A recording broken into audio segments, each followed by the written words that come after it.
Hi, as I always say, if you stumble across my videos on my YouTube channel, it won't hurt you. If you're a student of mine, you're in the right spot. And this is about personality exercise. And so I have my normal success strategies, options, items ready. I've got my book ready. I've got Blackboard ready. I have these glasses, computer glasses, and I'm going to live with the, I'm sure there's a reflection that's coming off the, they have a white wall over there, and this isn't Raiders of the Lost Ark, if you know what that movie is. It's a good one. I'm making a video and I want to talk to you. So, a couple steps. This is videos at a couple steps. One is to walk through the chapter, not to read it to you, but to give you some insights, and then to look at Blackboard and wrap it up. And so, personality is a core topic. Almost all of us have had a sports psychology class, so you've had personality as a topic, because it's a core topic. It is a determinant of things that we do, right? So personality determines things that we do. And so our chapter begins as all chapters do. They talk about the three types of things that we see in personality. We've got our core that we see in values, self-concept. We've got that mid-level typical response, and that's kind of how we talk. That's kind of how we talk. Somebody's outgoing, somebody's shy, somebody is a hard worker. Those are the words that we use. And then last, we have our role-related behaviors. Because personality, what we see people do, we know is the person, and then the environment. And one of the key parts, it's not as big here as it is in sports psychology, but I talk about it a lot. If I was in person, I talk about it a lot, is kind of the stress that we're under, right? So stress can really ignite a certain part of us, right? And so I have what I'm born with, and then I have how I'm raised, right? So we have our newest grandson is Julian Michael. Here he is.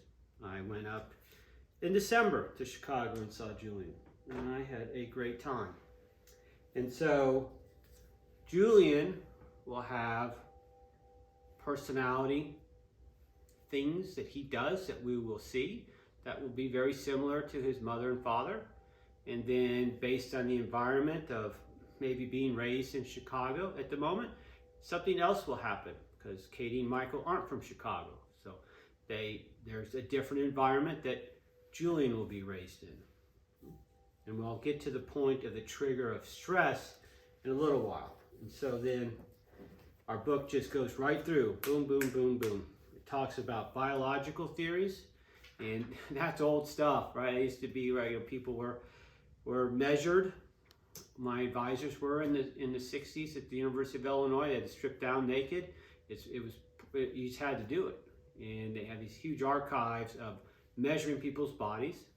And then we, in personality literature, you took that body type and it was associated with certain behaviors that, again, are personality-like, right? So if I'm super muscular, I'm more outgoing. Why? Well, it's probably easier to be outgoing if you're super muscular, right? And our book has those photos, those pictures, those diagrams, and they're never pleasant, right?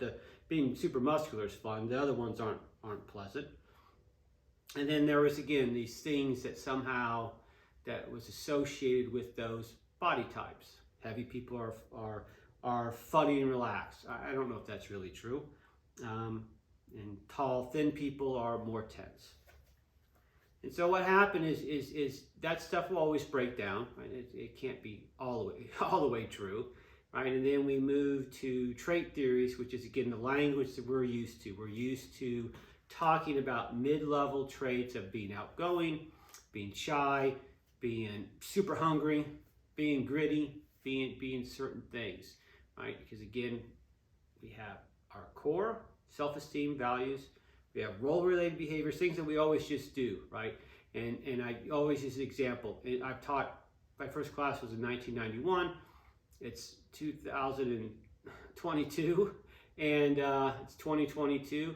No students ever stood up on the desk and danced, right? Because the role is the teacher talks, students listen, and then we interact in an appropriate way. It's never happened.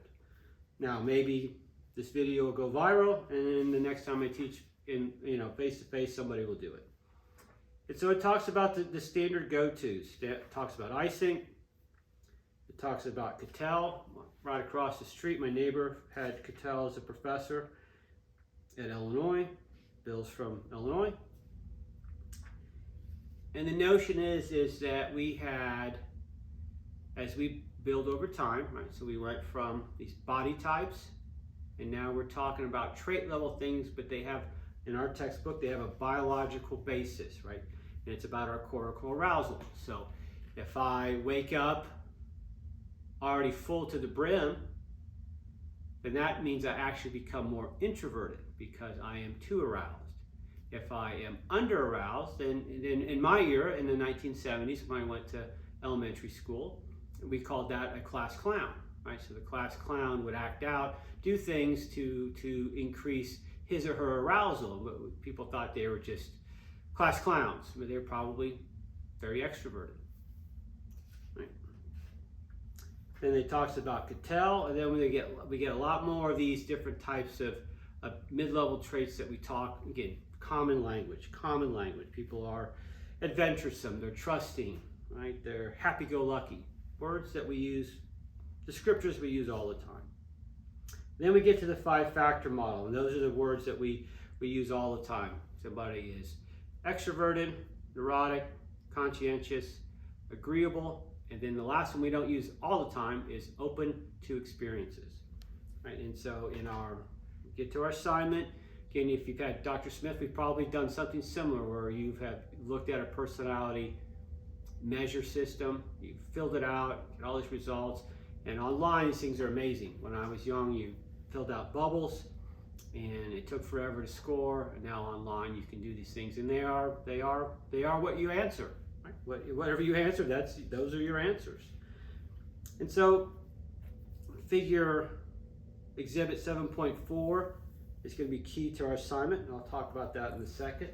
And I just want to hit home on the kind of the stress notion of personality, and then what we see, right? And how can how can personality be a determinant of exercise? Well, it can't be a huge one, right? And so that's whatever. Let the cat out of the bag. It can't be massive, right? Because people engage. Exercise is not mandatory, right? And so it's not something you're per se born with, right? And so we know, again, this is the movie thing. You would say, oh, I spoiled the movie. Conscientiousness is the big one, right? Conscientious people are able to organize themselves to get stuff done. I have to actually value to get that stuff done. I have to have some reason or reasons, which are later in our class, that I value this thing called exercise, and then I organize myself to do it, right? Under stress, right? So under stress, so what's stress? Well, probably, going out after college, getting a job, having a family, those type of things. All of a sudden, there are competing events, and then you're kind of under the pressure cooker of what to do, right? And so I can value health, but if I can't organize myself under doing this, doing that, I got this to do, got that to do, got this to do, right? Then it won't happen, right? And so in sports, it's say it's being nervous, right?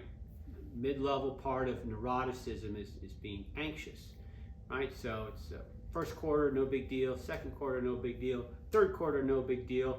This is right after the 4 of the greatest football games ever, at least of how they ended, the timing, the stress of it all. Right there, you're going to find out, who's nervous and who's not, right? Because you got to play, right? It's not pickup football. It's not just for fun, right? There are consequences. So when there are consequences or competing factors, personality, who you are, will matter the most, right? It will matter the most. Again, exercise is not a moral activity, right? So if I value that activity, there are certain personalities. So now I'm going to go to Blackboard. I'm open, assignments up. I'm going to click on it. I'm sitting far enough I don't have to change my glasses. You will see that I've published in this literature when I was young. That was a long time ago when I read that. And then it's going to ask you to do a few things and then talk specifically about this exhibit 7.4. I have some specific things that students typically, quickly, if you read quickly, you kind of mess up. To read exactly what it's talking about, what type of behaviors. And last, to wrap this up, your personality profile does not have to match figure 7.4. Sometimes we feel like we have to go, oh, whatever. It's not true, because again, how much in Blackboard, there's an extra reading, which we'll have for an exam.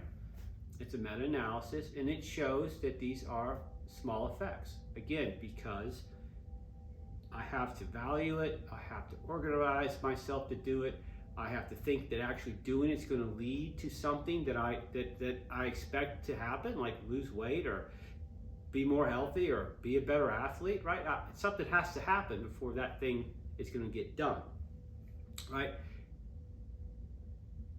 Because they're small effects, you might do your personality profile and find that you don't fit the 5 boxes there. That's okay. You can just talk about what you do and your results.